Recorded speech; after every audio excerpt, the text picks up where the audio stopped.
মা বোনেদেরকে বলি, মায়েরা বোনেরা, আপনারা অনেকে এসেছেন, আপনাদের সম্পর্কে দুই একটা কথা আমি বলবো 2-1 মিনিটের মধ্যে, শুনে রেখে দিই। মা বোনেদেরকে বলে যাচ্ছি, বেশিরভাগ নারী সংসার নষ্ট হয় মেয়ের মায়ের কান ভাঙানিতে। কি হিন্দু কি মুসলিম, ঠিক না বেঠিক?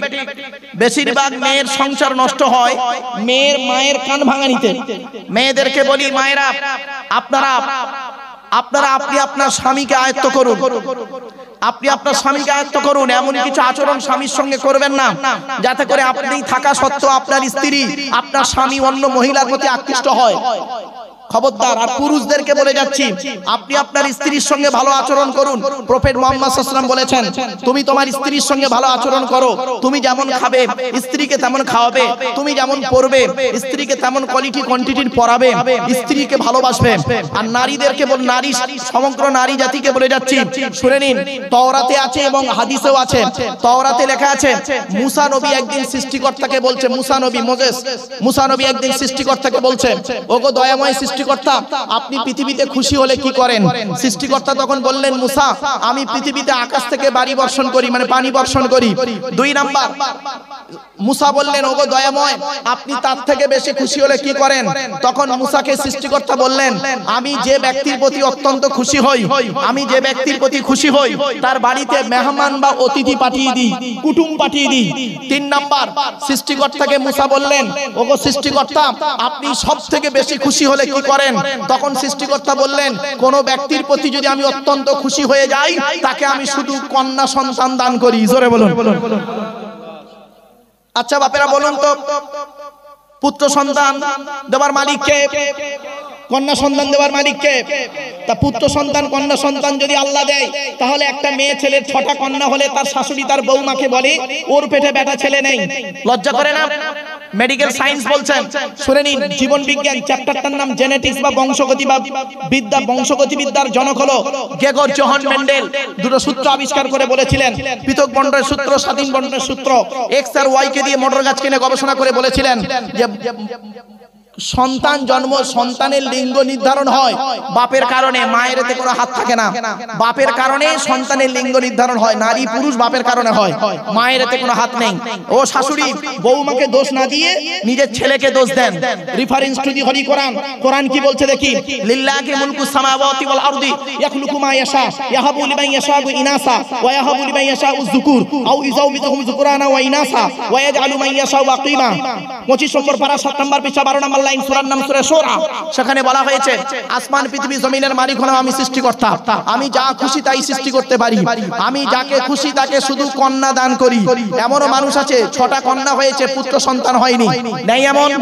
আবার সৃষ্টিকর্তা বলছেন, ওয়া ইয়াহাবু লিমান ইয়াশাউ যুকুর, আমি যাকে খুশি তাকে পুত্র সন্তান দান করি, 6টা ছেলে মেয়ে হয়নি। আবার সৃষ্টিকর্তা বলছেন, আও ইযাউযুহুম যুকরানা ওয়া ইনাসা, আমি যাকে খুশি তাকে পুত্র কন্যা উভয় দান করি, 2টো ছেলে 2টো মেয়ে। দেখবেন আবার সৃষ্টিকর্তা বলছেন, ওয়াজআলু মান ইয়াশাউ আকিমা, যাকে খুশি তাকে পুত্র কন্যা থেকে বঞ্চিত করে বাঁচা করে রাখি। তাহলে নারীর দোষ দেন কেন? বিবেককে প্রশ্ন করবেন, জ্ঞানী গুণী বুদ্ধিজীবী মানুষ। চলুন, তাই আমি বলছিলাম কি, 1 নাম্বার টিচার হতে গেলে কতগুলো গুণ থাকতে হবে? টি থেকে টেনার, ই থেকে ইগারলি, এ থেকে এবিলিটি, সি থেকে ক্যারেক্টার, এবার আসছে এইচ থেকে অনেস্টি, সততা থাকতে হবে, তবেই তুমি টিচার। ই থেকে আর্লি, টিচার হতে গেলে আগে আগে আসতে হবে। আর থেকে রেগুলারিটি, নিয়মিত ক্লাস করতে হবে। টেনার, eagerly, ability, character, honesty, early, regularity, এতগুলো গুণ যার মধ্যে আছে, he is a really teacher. তিনি হলেন সত্যিকারের একজন টিচার। আমার বলার উদ্দেশ্যটাই হলো আলাদা। প্রফেট মুহাম্মদ সাল্লাল্লাহু আলাইহি ওয়াসাল্লাম বলেছেন, ইন্নামা বুইস্তু মুআল্লিমা, দুনিয়ার মানুষ মুহাম্মদকে আল্লাহ বিশ্বের মানুষের টিচার করে পাঠিয়েছে। আপনারা মুহাম্মদ সাল্লাল্লাহু আলাইহি ওয়াসাল্লামকে কোন দিক দিয়ে নিতে চান বলুন? একজন ব্যবসায়ী হিসেবে নিতে চান? চলুন। আচ্ছা, এখানে দোকান আছে না ভাই? এই দোকানদার ভাইরা, হিন্দু মুসলিম দোকানদারের এখন যারা দোকান বন্ধ করুনি, হিন্দু মুসলিমদেরকে অনুরোধ করে যাচ্ছি, ব্যবসা কাকে বলে? ব্যবসা কাকে বলে? দোকান খুলে বসে থাকার নাম ব্যবসা নয়।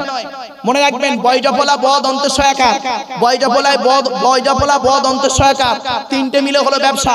বয়জফলায় ব্যবহার, কোন দোকানদারের ব্যবহার যদি খারাপ হয়, সে যত কোয়ালিটি কোয়ান্টিটির দোকানদার হোক না কেন, তার দোকানদারি চলবে না। বয় হলো বচন, কথাবার্তা। কোন দোকানদারের কথাবার্তা যদি খারাপ হয় তার দোকানদারি বেশি দিন চলবে না। দন্তের সয়াকারে সাধুতা, বিশ্বাস।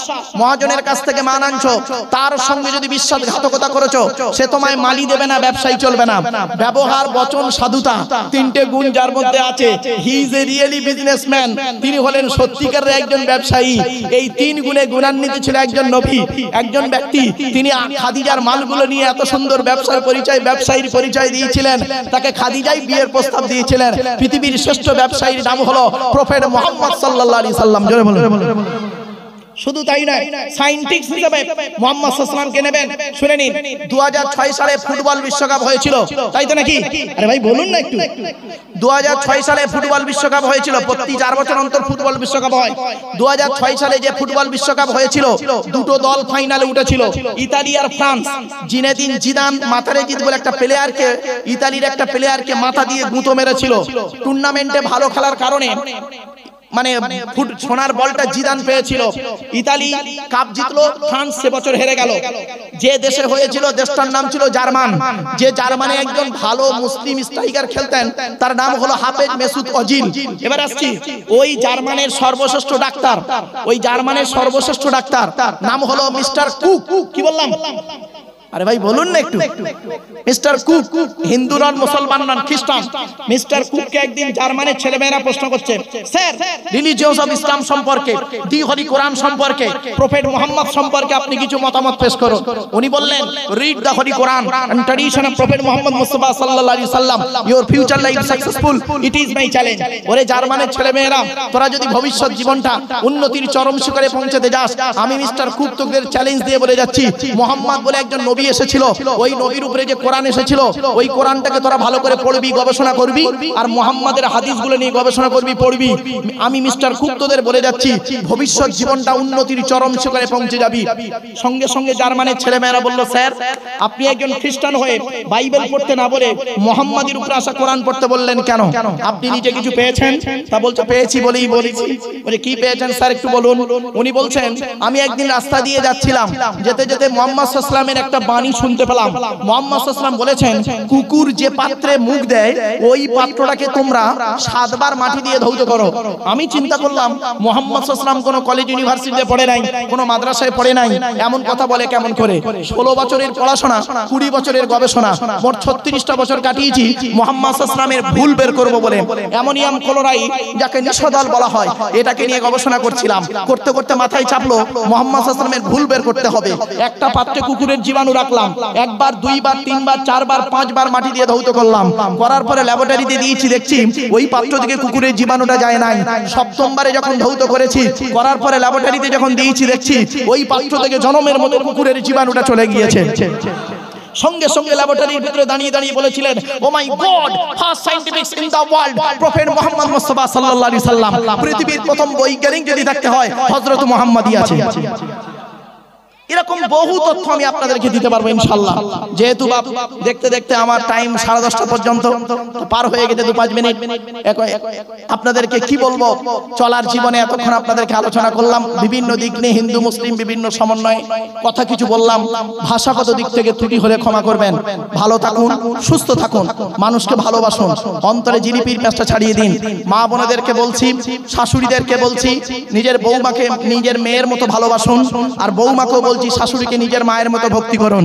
ননদকে বলছি, ভাবিকে একটু বোনের মতো দেখুন, আর ভাবিকেও বলছি, ননদকে একটু বোনের চোখে দেখো, তাহলে দেখবে সংসারটা সুন্দর হবে। শুধু তাই নয়, 1 ঘন্টা ন্যায় বিচার করা 60 বছর ইবাদতের সমতুল্য। 1 ঘন্টা ন্যায় বিচার করা 60 বছর ইবাদতের সমতুল্য। তাই আমি আপনাদেরকে অনুরোধ করে বলে যাচ্ছি, বাবা মুসলিমদেরকে অনুরোধ করে বলছি, নামাজ পড়ুন। আর একটা কথা বলছি, আমি কেন হিন্দু মুসলিম কথাগুলো বারে বারে বলছি, মনে রাখবেন, মুসলিমদের কাছে যেমন কোরআনটা পবিত্র, আর অমুসলিম হিন্দু ভাইদের কাছে তেমন বেদটাও পবিত্র। মুসলিমদের কাছে মসজিদটা যেমন পবিত্র স্থান, হিন্দু ভাইদের কাছে মন্দিরটাও তেমন পবিত্র স্থান। সুতরাং যে যার ধর্ম সে তার করুন। হিন্দু মুসলিম কাঁধে কাঁধ মিলিয়ে চলুন। চলুন। মানুষের উপকার করতে না পারলে ক্ষতি করতে কোনোদিন যাবেন না। এই মুসলিমদেরকে অনুরোধ করে বলে যাচ্ছি, নামাজ পড়ুন, রোজা রাখুন, অর্থ থাকলে হজ করুন, যাকাত আদায় করুন, স্ত্রীর হক আদায় করুন, পিতামাতার সেবা যত্ন করুন, ভাই ভাই মিলেমিশে চলুন, প্রতিবেশীর উপকার করুন। মানুষের উপকার করতে না পারলে ক্ষতি করতে যাবেন না। আর একটা কথা আপনাদের বলি, সামনের পাটা ফেলবেন সাবধানে, পেছন দিক দিয়ে পাটা তুলবেন সাবধানে। কোথা থেকে পাটা তুলছেন, কোথায় ফেলছেন, এটা মাথায় রাখবেন। আর যুবতী মেয়েদেরকে বলছি, যুবতী মেয়ে যারা বক্তব্য শুনতে এসেছে, হিন্দু মুসলিম যুবতী মেয়েদেরকে বলছি, ইন ফিউচারে তোমাদের চলার জন্য একটা টিপস, একটাই আমার টিপস, সেটা হলো কি, পাকাল মাছের মতো জীবন যাপন করো।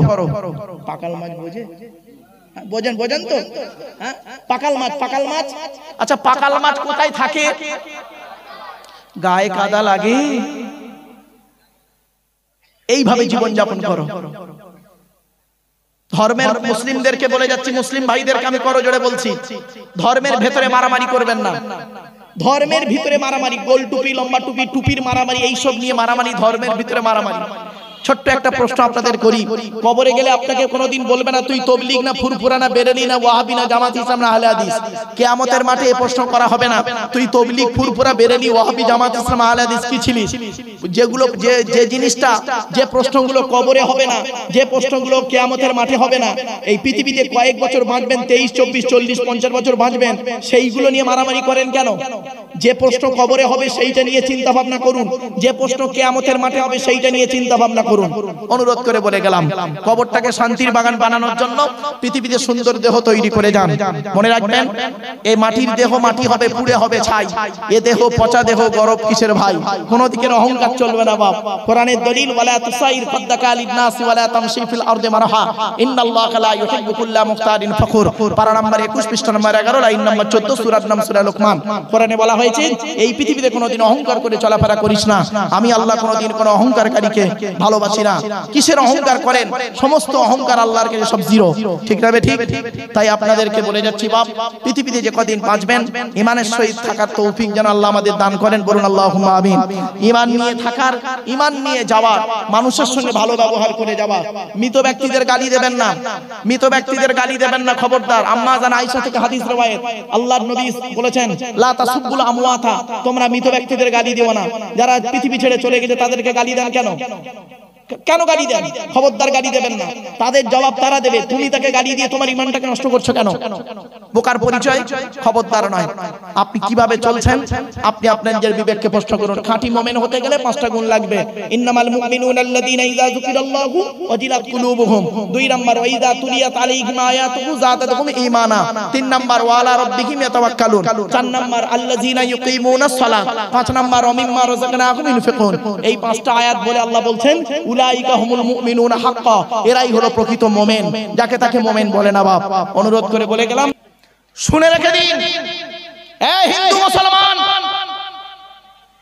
মায়ের ছোট্ট পেটে, মায়ের ছোট্ট পেটে ছেলের জায়গা হয় 10 মাস 10 দিন, আর ছেলের 10 তলা বিল্ডিং এ অভাগিনী মায়ের একটু শোয়ার জায়গা হয় না। ঠিক না বে ঠিক? এই জন্য বলে যাচ্ছি, আল্লাহর নবীদের পরই স্থান হলো বাপ আর মায়ের। আল্লাহর নবীদের পরই স্থান হলো বাপ আর মায়ের। বাপের প্রতি ভক্তি শ্রদ্ধা নাই, মায়ের প্রতি ভক্তি শ্রদ্ধা নাই। তুমি আমার বক্তব্য শুনবে? ছি ছি ছি ছি ছি, it is very impossible matter. চলুন এগিয়ে যাচ্ছি বাপ। এবার আসছি, প্রফেট মুহাম্মদ সাল্লাল্লাহু আলাইহি ওয়াসাল্লামকে প্রশ্ন করছে হালিমা, বাবা মুহাম্মদ, একটা প্রশ্ন করব। কি মা? বলছে, বাবা তোমার মা আমিনা যখন তোমাকে আমার কোলে দিল দুধ খাওয়ানোর জন্য, সেই দিন থেকে তুমি যতদিন দুধ পান করেছো আমার ডান দিকের স্তনটা পান করেছো বাবা, বাম দিকটা কোনোদিন পান করোনি কেন বাবা? আমার নবী নিজের থেকে কোনো কথা বলতেন না, মা ইয়ানতাকু আনিল হাওয়া ইন হুয়া ইল্লা ওয়াহিয়্যুন ইউহা। নবী চুপ করে আছেন। কিছুক্ষণ পরে নবীজি মাথাটা তুলে বলছে, মা, সৃষ্টিকর্তা আল্লাহ পাক আমাকে আপনার ডান দিকের স্তনটা পান করিয়েছেন, তাই পান করেছি, বাম দিকটা পান করায়নি, তাই পান করিনি। তো বলছে, বাবা ওটা তো শেষ কথা, কারণটা কি? কারণটা কি? বলেছিলেন, মা আমি আপনার ডান দিকের স্তনটা পান করতাম, আমার দুধ ভাই আব্দুল্লাহ আপনার পেটের ছেলে সে বাম দিকটা পান করত। আমি যদি সাধারণ ছেলেদের মতো ডান দিক বাম দিক দুটোই পান করতাম, ভাইয়ের হক মারা হতাম। মোহাম্মদকে আল্লাহ কোনদিন মায়ের পেট থেকে ভাইয়ের হক মারতে পাঠায়নি। জোরে বলুন এই মুসলমান সুবহানাল্লাহ তো বললে জোরে। বিবেককে প্রশ্ন করো, তুমি কি করেছো? তুমি কি করেছো? বাপ মারা গেছে, বাপ মারা গেছে, বড় ভাই বেঁচে আছে, ছোট ছোট ভাইদের সম্পত্তি নিজের নামে রেকর্ড করে নিয়ে বসে আছে। উনি আবার হাজী সাহেব, মৌলানা সাহেব। শুধু তাই নয়, কোরআন বলছে, কোরআন বলছে শুনে রেখে দিন, কবরে গেলে কিয়ামতের মাঠে দুটো প্রশ্ন হবে। আল্লাহর তরফ থেকে প্রথম প্রশ্ন হবে আল্লাহর হক, আর বান্দার তরফ থেকে প্রশ্ন হবে বান্দার হক। আল্লাহর তরফ থেকে যে প্রশ্ন হবে সে প্রশ্নটা থাকবে নামাজ পড়েছিস কিনা, রোজা রেখেছিস কিনা, ইত্যাদি ইত্যাদি। আর বান্দার তরফ থেকে যে প্রশ্নটা করা হবে, তুই তোর আত্মীয়তার বন্ধন বিচ্ছেদ করেছিলিস না আত্মীয়তার বন্ধনকে ঠিক রেখেছিলিস? তোর ভাইয়ের সঙ্গে তোর সম্পর্ক ভালো ছিল? এইটাই তোর বিচার হবে। অনুরোধ করে আপনাদের বলে যাচ্ছি, প্রফেট মুহাম্মদ সাল্লাল্লাহু আলাইহি সাল্লাম বলেছেন, মান কানা ইউমিনু বিল্লাহি ওয়াল ইয়াউমিল আখির ফালা ইউজি জারাহু। প্রফেট মুহাম্মদ সাল্লাল্লাহু আলাইহি সাল্লাম বলেছেন, যে ব্যক্তি 100% পরকালকে বিশ্বাস করতে চায়, সৃষ্টিকর্তাকে 100% বিশ্বাস করতে চায়, সে যেন পাড়া প্রতিবেশীর উপকার করে। কি হিন্দু কি মুসলিম দেখার কোনো দরকার নেই। আহসিন ইলা জারিকা, নবী বলেছেন আহসিন ইলা জারিকা তাকুম মুমিনান, প্রতিবেশীর উপকার করো তবেই তুমি মুমিন মুসলমান। হে মুসলমান, হে মুসলমান, তোমার বাড়িতে একটা গাড়ি আছে, 4 চাকা গাড়ি, তোমার পাশের বাড়ি হিন্দু একজন বন্ধু তার স্ত্রীর পেটের বাচ্চা প্রসব বেদনায় ছটফট করছে, তোমার বাড়ির গাড়িটা বের করে তাকে নিয়ে হসপিটালে ছোট, আল্লাহকে ওই জায়গায় পেয়ে যাবে, ওই জায়গায় আল্লাহকে পাবে। শুধু তাই নয়, নবীজি বলেছেন লাইসাল মুমিনুল্লাযী ইয়াসবাউ ওয়া জারুহু জাইউন ইলা যামবিহি। নবী করিম সাল্লাল্লাহু আলাইহি সাল্লাম বলেছেন, তুমি আলাও পোলাও করে খাও, পাশের গরীব ভাইটা অনাহারে পড়ে থাকে, ওই ব্যক্তি কোনোদিন মুসলমান বলে দাবি করতে পারে না। কিছু বুঝতে পারছেন? আরেকটা কথা আপনাদের বলে যাচ্ছি, হিন্দু মুসলিম আমি জানি, আমি যে জায়গায় বসে বক্তব্য রাখছি, আমার এই বক্তব্যগুলো যেহেতু আমি একজন ওয়ার্ল্ড হিউম্যান রাইটস কাউন্সিলের একজন ন্যাশনাল প্রেসিডেন্ট, আমার বক্তব্যকে নিয়ে অনেক চিন্তা ভাবনা চলবে। শুনে রেখে দিন ইসলাম ধর্মের মানবতাটা কি, প্রফেট মুহাম্মদ সাল্লাল্লাহু আলাইহি ওয়াসাল্লামের মানবতাটা কেমন শুনে নিন। তিনি বললেন, সংখ্যাগুরু মুসলিম এলাকায় সংখ্যালঘু অমুসলিমরা যদি সংখ্যাগুরু মুসলিমদের দ্বারাই যদি অত্যাচারিত হয়, আমি মুহাম্মদ সাল্লাল্লাহু আলাইহি সাল্লাম কিয়ামতের মাঠে মুসলমানদের বিরুদ্ধে আল্লাহর কাছে মামলা করব। ছোট্ট একটা উদাহরণ দিচ্ছি, ধরুন আপনাদের এই বাদুড়িয়াতে মুসলিম বেশি, এই গ্রামে 1000 মুসলিম, 1000 মুসলমানটি ঘর, মুসলমানদের 1000টা ঘর আছে, আর হিন্দুদের 10টা ঘর আছে, 10 ভাই হিন্দু আছে আর 1000 মুসলমান আছেন। আপনারা করলেন কি, ধরুন উদাহরণ দিচ্ছি, আপনারা করলেন কি, একদম ওই 10টা হিন্দু ভাইকে মেরে হাড় গুঁড়িয়ে দিয়ে গাড়ি বাড়ি বাড়ি সব পুড়িয়ে দিলেন, ছাই করে দিলেন, মনে করলেন আপনারা স্বর্গবাসী হয়ে গেলেন নাকি? এত সোজা নয়। মুহাম্মদ সাল্লাল্লাহু আলাইহি ওয়াসাল্লাম বলেছেন, এইখানে কিয়ামতের মাঠে তোমরা যদি পৃথিবীতে যদি তোমরা অন্যায় ভাবে কোনো মুসলিমের প্রতি অত্যাচার করো, তাহলে মনে রাখবে কিয়ামতের মাঠে আমি মুসলমানদের বিরুদ্ধে আল্লাহর কাছে মামলা করব। এই হলো বিশ্ব নবী, এই হলো বিশ্ব নবী। মানবতার সবথেকে বড় পরিচয় তিনি দিয়ে গেলেন। এ বন্ধু চলুন এগিয়ে যাচ্ছি। সেই প্রফেট মুহাম্মদ সাল্লাল্লাহু আলাইহি ওয়াসাল্লাম বলেছেন, তোমার গ্রামে যদি কোনো মানুষ অসুস্থ হয়, তোমার গ্রামে যদি কোনো মানুষ অসুস্থ হয়, তুমি খবর পেয়েছো অমুক মানুষ অসুস্থ আছে, অমুক মানুষ অসুস্থ আছে, কি হিন্দু কি মুসলিম দেখার দরকার নেই, চলে যাও তার বাড়িতে দেখতে যাবে। তুমি যখন থেকে যাবার নিয়ত করবে, তখন থেকে সৃষ্টিকর্তা তোমার জন্য স্বর্গে বা জান্নাতে একটা ঘর তৈরি করে রেখে দেবে। জোরে বলুন। একটা উদাহরণ দিয়ে দিই, মুহাম্মদ সাল্লাল্লাহু আলাইহি ওয়াসাল্লামের কাছে একটা অমুসলিম ছেলে আসতো, মুহাম্মদ সাল্লাল্লাহু আলাইহি ওয়াসাল্লামের কাছে একটা অমুসলিম ছেলে আসতো প্রফেট মুহাম্মদ সাল্লাল্লাহু আলাইহি ওয়াসাল্লামের কথা শোনার জন্য। তো বেশ কয়েকদিন ছেলেটি আসে না, তো মুহাম্মদ সাল্লাল্লাহু আলাইহি ওয়াসাল্লাম তার সঙ্গীদেরকে বলছেন, এই ওই অমুসলিমদের ছেলেটা আর আসছে না কেন? তা বলছে, হুজুর ও ঠিক বলতে পারছি না তো। বলছে, ওর বাড়িটা কোথায় বলতে পারবে? দয়ার নবী কাকে বলে দেখে নি, হিন্দু মুসলিম শিখে নিন মুহাম্মদ সাল্লাল্লাহু আলাইহি ওয়াসাল্লাম ব্যক্তিটা কে। তো বলছেন, বলে ওর বাড়ি অনেক দূর, বলছে একটু ওর বাড়ির সন্ধানটা আমাকে দেবে, আমি ওর বাড়িতে যাব। মুহাম্মদ সাল্লাল্লাহু আলাইহি ওয়াসাল্লাম করলেন কি, তার বাড়িতে গেলেন।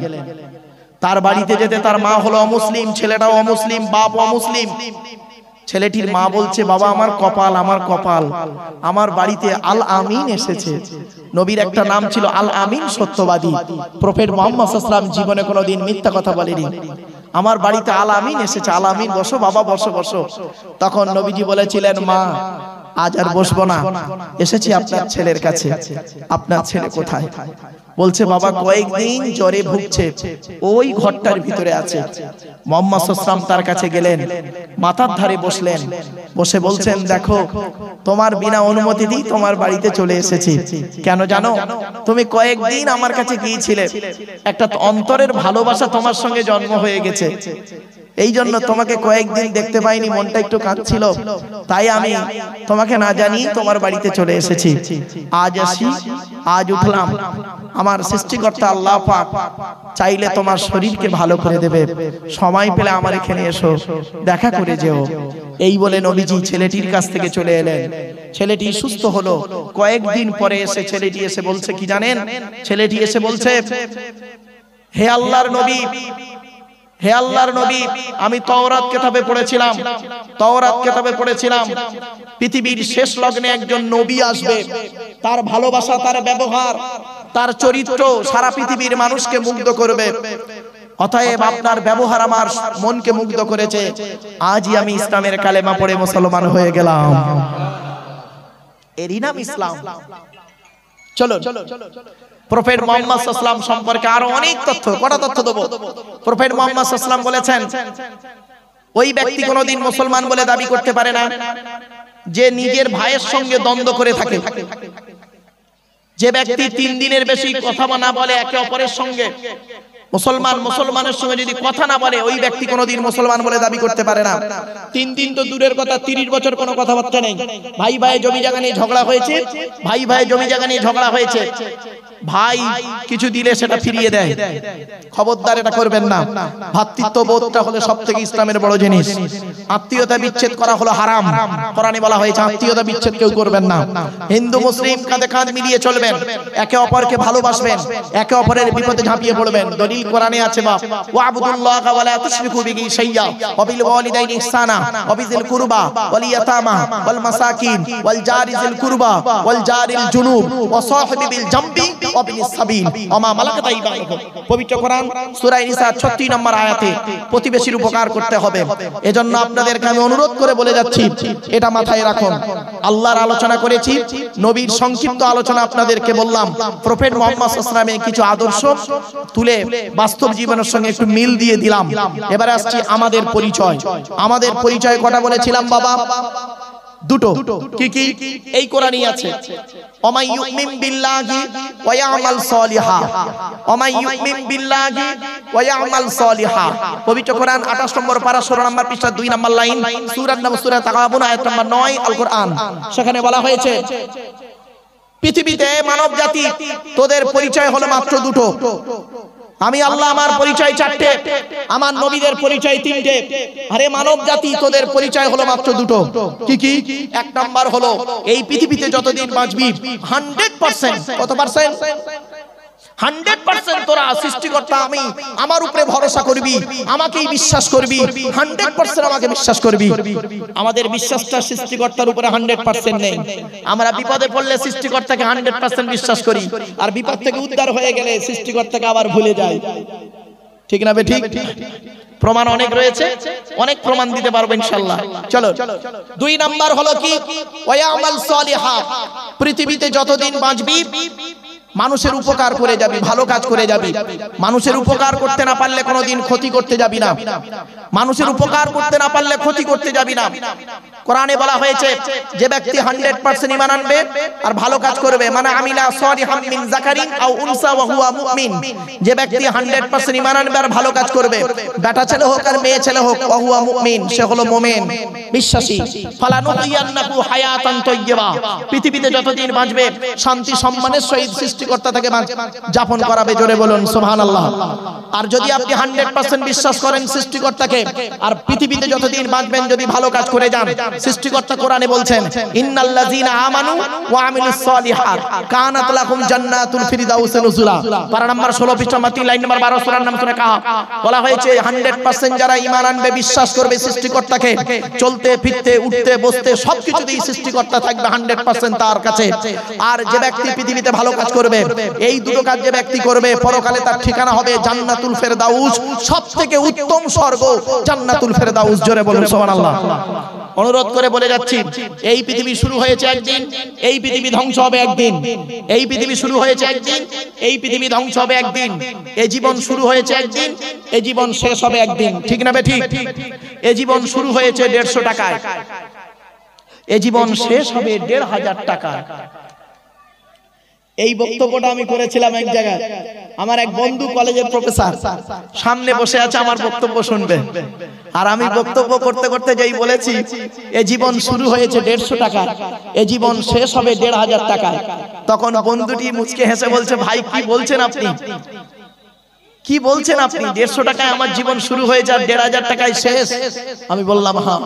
বলছে কি করে? কত লোকের সামনে আমি তখন বলেছিলাম, বন্ধু যেদিন মায়ের পেট থেকে এসেছিলে সেদিন সব থেকে দামি কাপড়টা কে কিনে দিয়েছিল? তা বলছে আমার আব্বা। আমি বললাম তার দাম কত হতে পারে? বলছে 100 থেকে 150 টাকা। আমি বললাম কাপড়টা নিজে পরতে পেরেছিলে?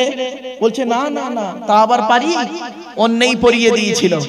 সৃষ্টিকর্তা বলছে, এই পৃথিবীর মানুষ, বাদুড়িয়ার মানুষ, হিন্দু মুসলমান, তুই যেদিন মায়ের পেট থেকে এলি সেই দিন যে কাপড়টা পরলি তার দাম 150 টাকা, নিজে পরতে পারলি না, অন্যই তোকে পরিয়ে দিল। আর যেদিন তুই মারা যাবি, জীবনের শেষ কাপড়, তার নাম কাপন, কাপন, তার দাম 1500 টাকা, তুই নিজে পড়তে পারবি না, অন্যই তোকে পরিয়ে দেবে। এ জীবন শুরু হলো 150 টাকায়, এ জীবন শেষ হবে 1500 টাকায়। আর বাকি যা দুই হাত দিয়ে, হাত পা চোখ কান নাক ব্রেন দিয়ে ইনকাম করেছিস, গাড়ি বাড়ি বিল্ডিং করেছিস, সব ওই গীতার সারাংশ হয়ে গেছে। হিন্দু ভাই যারা বক্তব্য শুনছেন, গীতার সারাংশটা কি শুনে নিন। গীতার সারাংশ কি মুসলিম ভাইরা শুনুন একটু, খারাপ সেন্স নেবেন না যেন ফট করে।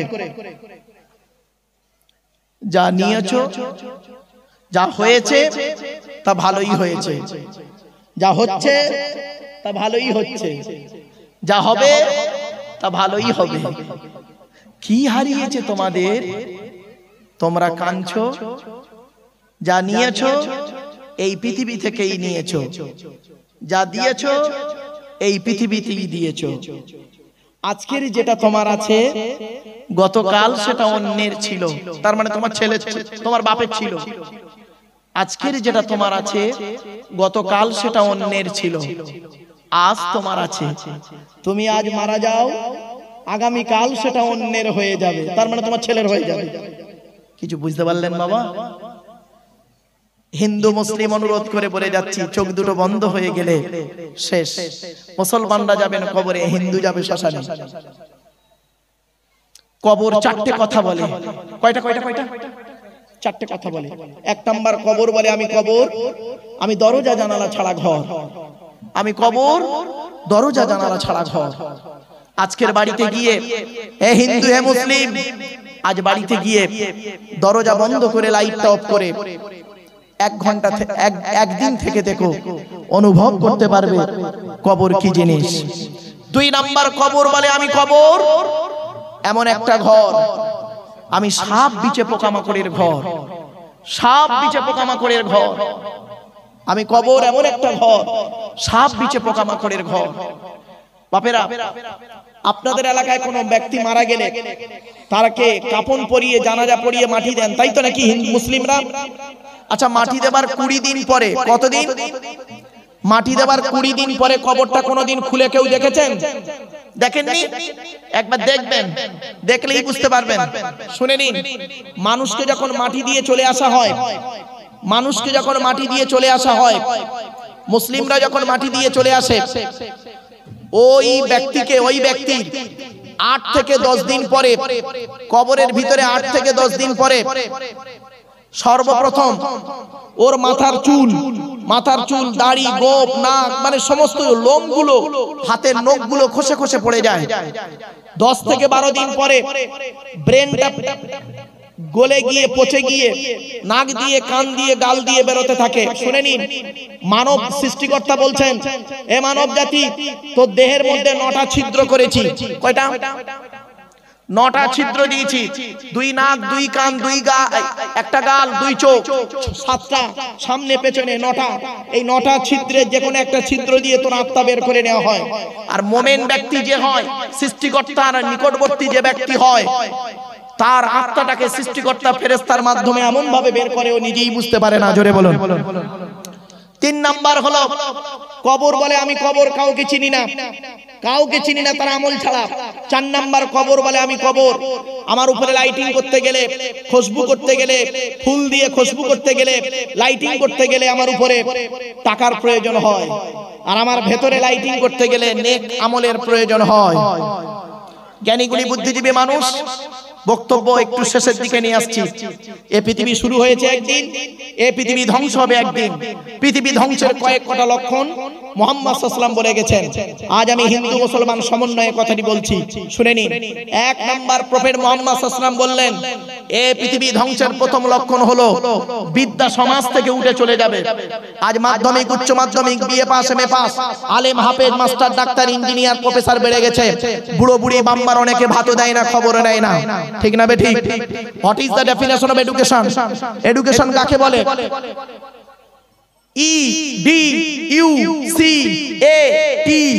EDUCATION, এক একটা লেটারের এক একটা গুণাগুণ আছে, তবেই তাকে এডুকেশন বা শিক্ষা বলে। ই থেকে ইগার্ডি, বি থেকে ডেভেলপমেন্ট, ইউ থেকে ইউনিভার্সাল, সি থেকে ক্যাপাবিলিটি, এ থেকে অ্যাক্টিভ, টি থেকে টলারেন্স, আই থেকে ইন্টেলিজেন্ট, ও থেকে ওবিডিয়েন্স, এন থেকে natural.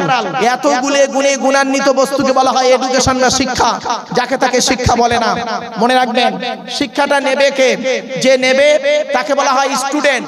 Who is student? Student কে? কাকে স্টুডেন্ট বলে? খালি স্কুলে গেলে স্টুডেন্ট না, খবরদার কোনোদিন ভাববেন না। শুনে নিন, স্টুডেন্ট হতে গেলে তার কতগুলো গুণ থাকতে হয়। STUDENT, এক একটা লেটারের এক একটা গুণাগুণ আছে, তবেই তাকে স্টুডেন্ট বলে। এস থেকে স্টাডি, টি থেকে ট্রুথফুল, সত্যবাদী হতে হবে। এখনকার ছাত্র ছাত্রীরা বেশি মিথ্যাবাদী, কি হিন্দু কি মুসলিম। এখন লেখাপড়া কোথায় হয় জানেন? শুনে নিন, এখন লেখাপড়া হয় পেচ্ছাবখানায়, পায়খানায়। কথা বললাম? পেচ্ছাবখানায়, পায়খানায়, মানে টয়লেটে।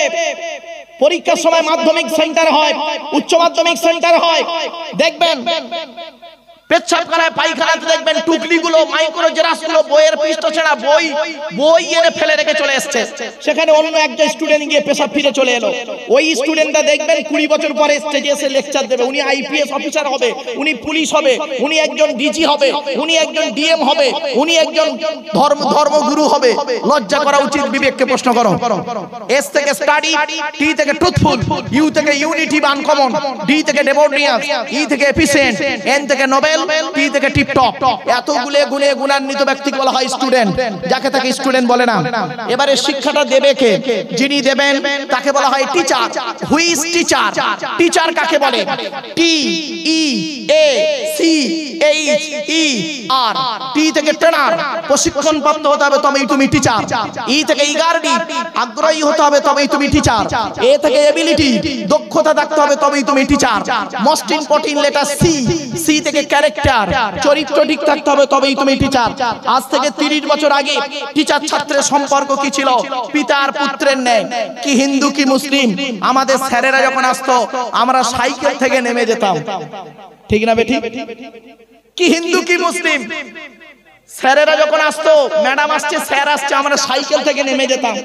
কি হিন্দুর ছেলেটা প্রণাম করতো, গড় করতো, মুসলমানের ছেলেটা সালাম দিয়ে মুসাফা করে বলতো, স্যার ভালো আছেন।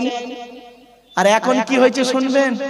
টিচার ছাত্রের সম্পর্ক বেশিরভাগ জায়গায়, সব জায়গায় নয়, বন্ধু বিড়ি চেয়ে খায়, খৈনি মলে দেয়। ঠিক না বেঠিক? আজ থেকে 30 বছর আগে টিচার আর ছাত্রীর সম্পর্ক কি ছিল? পিতার কন্যার ন্যায়। মেয়েটি শিক্ষককে বাপের মতো ভক্তি করত, শ্রদ্ধা করত, আর শিক্ষক ছাত্রীটিকে নিজের কন্যা বলে মনে করত। এখন কি হয়েছে শুনবেন? টিচার ছাত্রীর সম্পর্ক বেশিরভাগ জায়গায় স্বামী স্ত্রী, প্রাইভেট পড়াতে দিয়েছে, ইংরেজি করাতে দিয়েছে, ও বিয়েটাও পড়িয়ে নিয়ে বসে আছে। এই জন্যই প্রফেট মুহাম্মদ সাল্লাল্লাহু আলাইহি ওয়াসাল্লাম বলেছিলেন, the messenger of Allah peace be upon him said the best এবং are you those with good manner. নবী বলেন, তোদের মধ্যে উত্তম ব্যক্তি ওই লোকটা যার ক্যারেক্টার, চরিত্র ভালো, ওই লোকটাই হলো উত্তম ব্যক্তি। একজন উকিল, ব্যারিস্টার, মাস্টার, ডাক্তার, মোল্লা, মনি সাহেব, পীর সাহেব, দরবেশ সাহেব, আমির সাহেব, মুফতি সাহেবের যদি চরিত্র খারাপ হয়, আর একজন টোটোওয়ালার চরিত্র যদি ভালো হয়, প্রফেট মুহাম্মদ সাল্লাল্লাহু আলাইহি ওয়াসাল্লাম বলেছেন ওই টোটোওয়ালাটাই হলো সমাজের উত্তম ব্যক্তি। জোরে বলুন। Many loss is something loss, health loss is nothing loss, but character loss is everything loss. মানুষের যদি টাকা চলে যায়, ইনকাম করলে টাকাটা আবার ফিরে আসবে।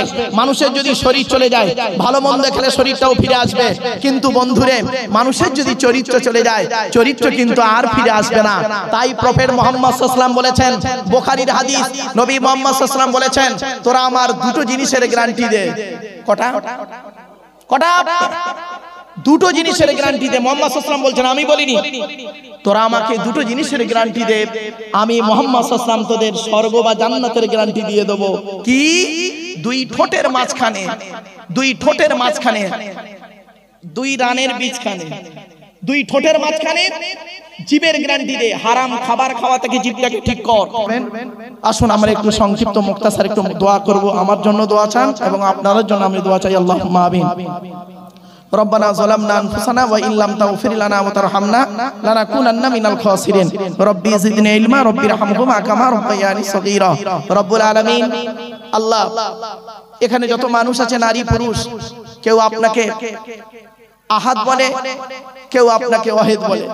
ওগো আল্লাহ, কেউ আপনার প্রতি আপনার আরাধনা উপাসনা করে, কেউ আপনার আরাধনা উপাসনা করে না। তবুও যে করে তাকেও খাওয়ান, যে করে না তাকেও খাওয়ান। আপনি তো নিজেই বলেছেন, ওমাইয়া আমাল সুআন ওয়া ইয়াজলিম নাফসা সুম্মা ইস্তাগফিরুল্লাহ ইয়াজিদিল্লাহ গফুরুর রহিমা। ওরে বান্দা, পৃথিবীতে পাপ করেছিস, আমি সৃষ্টিকর্তা জানি। পাপের কথা খেয়াল করে আমাকে একবার স্মরণ কর, পাপের কথা খেয়াল করে আমাকে একবার স্মরণ কর। আমার কাছে ফিরে আয়, অনুশোচনা করে আমার কাছে ফিরে আয়। আমি তোদের সমস্ত গুনাহগুলো, পাপগুলো মাফ করে দেব। ওগো দয়াময়, এতগুলো মানুষকে নিয়ে আপনার কাছে দুটো হাত তুলেছি। দয়াময়, আমাদের জীবনের সমস্ত গুনাহ খাতাগুলি ক্ষমা করে দিন। যা কিছু বলিয়েছেন, পড়িয়েছেন, এর ভেতর থেকে যে কথাগুলি আপনি খুশি, আপনার নবী খুশি, সেই কথাগুলি মানুষের আমলে পরিণত করার তৌফিক দান করুন। যে কথায় আপনি নারাজ এবং আপনার নবী নারাজ, হয়তো মুখ থেকে বের হয়ে গেছে, ওগো দয়াময়, সেই কথাগুলিকে আপনি বাদ দিয়ে দিন। ওগো দয়াময়, এই জলসাকে কবুল করে নিন। জলসার সভাপতি, সেক্রেটারি, ক্যাশিয়ার কমিটি, বক্তা, শ্রোতা সকলকে কবুল করে নিন। ওগো দয়াময়, হালাল মাল থেকে তাবারুককে কবুল করে নিন। মানুষের ভালোবাসা পৃথিবীতে যে কদিন বাঁচিয়ে রাখবেন, ঈমান নিয়ে থাকার, ঈমান নিয়ে যাবার, ঈমান নিয়ে চলাফেরা করার তৌফিক দান করুন। ওগো দয়াময়, আপনার কোরআন মোতাবেক, নবীর হাদিস মোতাবেক, ইজমা কিয়াস মোতাবেক জীবন যাপন করার তৌফিক দান করুন। ওগো দয়াময়, সকলকে সঠিক পথে চালনা করুন মাবুদ। ওগো দয়াময়, বিশ্বের মুসলমানকে আল্লাহ আপনি হেফাজত করুন। ফিলিস্তিনের করুণ দৃশ্যগুলো দেখে চোখ থেকে পানি পড়ে। ওগো দয়াময়, রোহিঙ্গা মুসলমানগুলো, আল্লাহ এমনি করে চীনের উইঘুরি মুসলমানগুলো চোখের পানি পড়ে, চেচনিয়া, বসনিয়া, সিরিয়া। ওগো দয়াময়, আমাদের কিছু করার নেই, একমাত্র তাদের জন্য আপনার কাছে দুটো হাত তুলেছি। আল্লাহ হেফাজত করুন সকলকে। আল্লাহ বিশ্বতে শান্তি দান করুন। আল্লাহ, ওগো দয়াময়, ওগো মাবুদ, যা কিছু বলিয়েছেন, পড়িয়েছেন, ত্রুটিগুলি ক্ষমা করে দিন। সওয়াব দিয়ে থাকেন বাবা আদম থেকে এখন পর্যন্ত যত নবীন, সিদ্দিকিন, শুহাদা, সালিহিন, তাবেঈন, তাবেঈন, আইম্মায়ে মুস্তাকিদিন, কুল মুসলিমিন আল মুসলিমা, মুমিনিন আল মুমিনাত, আর মুবারক সওয়াবটুকু পৌঁছে দিন। মুজাদ্দিদুজ জামান দাদা হুজুর পীর কেবলা রাহমাতুল্লাহ আলাইহি, বড় হুজুর, মেজ হুজুর, সাজা হুজুর, নবাব হুজুর, ছোট হুজুর হোসেন বুখারী রাহমাতুল্লাহ, হিদায়াতুল্লাহ শহীদান সুফি আব্দুল মুমিন, হিন্দের ওলি, হিন্দের আলেমে দ্বীন আল্লামা রুহুল আমিন রাহমাতুল্লাহ আলাইহি, আরওয়া মুবারক সওয়াবটুকু পৌঁছে দিন। ওগো দয়াময়, এই বিশ্বের মানুষকে আপনি হেফাজত করুন। আল্লাহ, শয়তানের ওয়াসওয়াসা, শত্রুর আক্রমণ থেকে আমাদের বাঁচায় নিন। জান মাল ঈমান ইজ্জত আপনার দরবারে তুলে দিলাম। ঋণ মুক্ত, সুদ মুক্ত, জেনা মুক্ত, শিরক মুক্ত, পাপ মুক্ত জীবন যাপন করার তৌফিক দান করুন। আল্লাহুম্মা ইন্নী আউযু বিকা মিনাল হাম্মি ওয়াল হাযানি ওয়া আউযু বিকা মিনাল আজজি ওয়াল কাসলি ওয়া আউযু বিকা মিনাল জুবনি ওয়াল বুখলি ওয়া আউযু বিকা মিন গলাবাতিদ দাইনি ওয়া কাহরির রিজাল। নামাজি মুত্তাকি বান্দা বানিয়ে, রোজাদার বান্দা বানিয়ে জুমার দিনে মৃত্যু দান করুন মাবুদ। ও আল্লাহুম্মা ইহফাজনা মিন কুল্লি বালাইদ দুনিয়া ওয়া আযাবিল আখিরাহ। اللهم وفقنا لا تحب العمل التي ترضاها ووفقنا على اتباع حبيبك سيد المرسلين ووفقنا على صيام شهر رمضان المبارك وصلاة التراويح مع تلاوة القرآن سبحان ربك رب العزة عما يصفون وسلام على المرسلين والحمد لله رب العالمين وجعل آخر كلامنا عند الموت لا إله إلا الله محمد رسول الله صلى الله عليه وسلم. السلام عليكم.